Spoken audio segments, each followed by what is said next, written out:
¿Acaso en los motivos de interpelación estaba el tema del piso salarial de los docentes, estaba los derechos laborales de los docentes que son contratados modalidad CAS? ¿Acaso estaba la política educativa? ¿Acaso no estaba toda la deuda con el magisterio de los gobiernos anteriores y seguramente en este gobierno también reafirmado?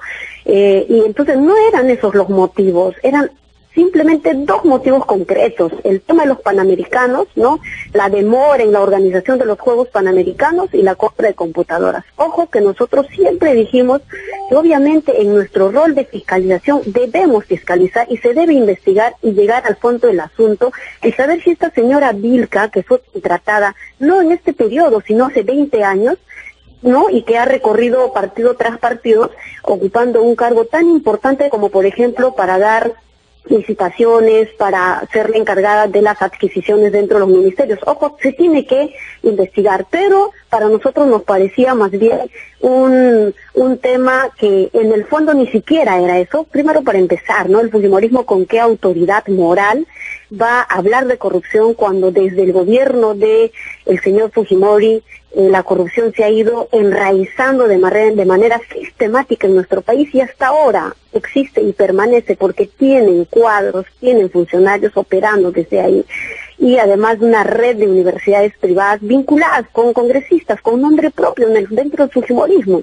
Y hay opinólogos, incluso este diario de Economics de Inglaterra no dice, tiene una lectura, la verdad, no muy lejana de la realidad de lo que está ocurriendo en nuestro país, y es que pareciera que el debate dentro del Congreso y que las razones ya no son las de interés nacional, de agendas que la población está queriendo que este Congreso pues... Claro, efectivamente el Parlamento no es el escenario del debate, entre otras cosas. Congresista Tania, permítame que estoy acá con un analista, Lucho Larrea y Acuchano Guamanguino, y que quiera también intervenir y hacerle una pregunta, ¿eh? Muy buenos días, Tania. Y bueno, sí, es un panorama complejo y también la pregunta mía era, ustedes como agrupación política, ¿cómo ven ustedes? Porque también se están reorganizando como partido. Entonces, ¿cuáles son los escenarios que van a trabajar? Porque definitivamente el contexto es complicado, porque teniendo los recursos, teniendo el poder en el Parlamento, pueden hacer lo que sea en los próximos años, ¿no? Primero, permíteme, Lucho, un gran abrazo, saludo. Sé que siempre tu compromiso con Ayacucho ha estado activo, aunque en la distancia que no te ha permitido estar físicamente en Ayacucho, creo que conoces del escenario de las coyunturas que nos ha tocado vivir al Perú y a los ayacuchanos. Tenemos el gran desafío ciudadano, primero para demostrar que no estamos en tiempos de sumisión o de silencio. Hoy estamos en tiempos en donde la juventud sale a emitir su voz, a reclamar, a dar su postura, incluso la niñez organizada, las mujeres, el sector de los trabajadores. Y eso pienso que el Perú, incluso no de ahora, sino desde los 60, ha venido demostrando una gran movilización ciudadana por sus derechos, por un país más justo, en fin, y cada vez se ha ido debilitando. ¿Por qué? Porque han habido también fuerzas políticas que han ingresado en estos sectores y las han debilitado, las han dividido. Y entonces se arma una especie de redes de actores en donde sí estoy porque me beneficio, sí estoy porque voy a lograr tales cositas, ¿no? Hemos podido ver aquí mismo en el Congreso, por ejemplo, o leyes que se van aprobando y que responden a intereses de grupo en donde sabemos que hay negociados por debajo, ¿no? Te logro esto, pero acuérdate, vas a trabajar para el 2018 para mí. Caso concreto, esta modificación de ley sobre la organización de la Junta de Usuarios, que está debilitando totalmente la forma democrática de elección de los comités de usuarios de agua.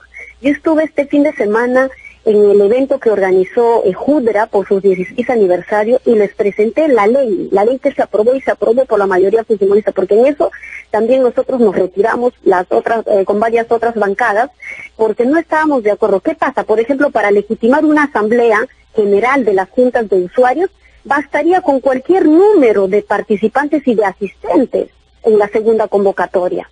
Por ejemplo, para tomar decisiones o para elegir a las comisiones, que son luego las que eligen a las juntas, igual, cualquier número de asistentes en la segunda convocatoria. Entonces, ¿qué pasa? Ahí hay congresistas ligados, congresistas que tienen empresas de tipo productivo agrícola, que pues han colocado estos cambios, y entonces tenemos el gran desafío como ciudadanos, como ayacuchanos, como poblador común que no tiene, digamos, un color político o tiene alguno, pero que nos tenemos que fajar por temas que tienen que ver con nuestra vida, con nuestras condiciones laborales, con nuestra dignidad propia. Lo otro ya como partido, el Frente Amplio, ahora estamos más bien en un proceso de fortalecer, incluso de democratizar internamente nuestros niveles de coordinación y de composición. Un grupo de organizaciones políticas, movimientos sociales, entre ellas el movimiento indígena del cual yo soy parte, hemos conformado un movimiento político Nuevo Perú, porque teníamos, y sabe toda la población peruana, que la figura legal del Frente Amplio solo recaía en un partido, en este caso Tierra y Libertad. Hoy tenemos dos figuras legales y cualquiera de los dos estamos dispuestos a otorgar dentro de las elecciones del 2018 o 2021. Pero lo importante y el tema de fondo que nos ha convocado a hacer esto es empezar a abrir. Hay gente que está de acuerdo en que hay que renovar la política, hay que cambiar los estilos, empezar a tener una mirada sobre el país de manera más inclusiva, más integral. Por ejemplo, los pueblos indígenas, valgan verdades, los partidos políticos nos colocaban en sus planes de trabajo como ellos creían, como ellos concebían, y no desde la propia actoría, desde la propia voz de los pueblos indígenas, las comunidades, los dirigentes, en fin. El tema de la consulta previa, derechos territoriales, eran ausentísimos y solo nos veían así como las comunidades de tipo cultural, sí, sus patrimonios, su idioma, sí, los pueblos para el turismo, en fin. Pero entonces el Nuevo Perú hoy apuesta porque se abra el espacio a todo ciudadano que quiera hacer esas transformaciones desde donde están, pero también a democratizar un militante, un voto con iguales derechos, iguales deberes, igual poder para tomar decisión en las instancias que corresponden. Entonces, como Frente Amplio sí tenemos el gran desafío que en 2018 sí podamos participar en elecciones de gobiernos locales, pero también pasando por este mecanismo de elecciones primarias. Correcto, congresista, yo creo que está bastante claro, sí. Bueno, antes que nos gane el tiempo, congresista, esperamos tener oportunidad estos días, antes de la Navidad, como se dice, poder seguir conversando con usted algo. Ayacucho ha sido declarada una emergencia hídrica. ¿Usted estará vigilante frente a este cumplimiento? Porque no se sienten todavía acá, no sé, no hay acciones sobre esto a ver cómo está articulando acá los protagonistas, las instituciones responsables en esta emergencia hídrica aquí en Ayacucho.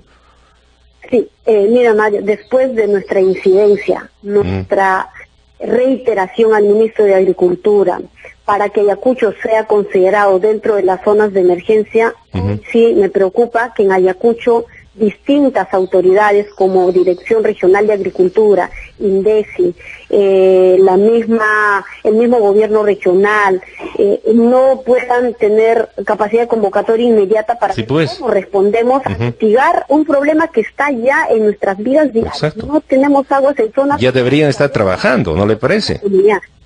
A mí me parece que es lo correcto. Justamente cuando yo venía de Ayacucho a Lima, me encontré con el director de INDECI en Ayacucho, y le dije, señor, usted tiene que convocar inmediatamente ya para juntar a la gente y ver con los especialistas cuál es la acción inmediata urgente que necesita Ayacucho, porque tenemos 60 días y hay un presupuesto. Sí, pues, y los 60 días se pasa. Sé que no son suficientes, pero ya los días se ganan y no tenemos la solución. Entonces, esto es competencia así del Ejecutivo. Yo hago el llamamiento desde su medio para que pudieran tener capacidad de convocatoria inmediata, definir cuáles son esas medidas urgentes, y empezar a movilizar también a la gente, porque si no, no habrá servido lograr que se mucho dentro de las zonas de emergencia. Muy bien, congresista, muchas gracias por su participación. Coordinaremos con su despacho para los próximos días, la semana que viene, para conversar de algo que todavía nos queda. Muy amable por su participación. Gracias, buenos días. Gracias, muy amable a ustedes también. Un gran abrazo a usted, Mario, y a Lucho Larrea. Muy bien, muchas gracias.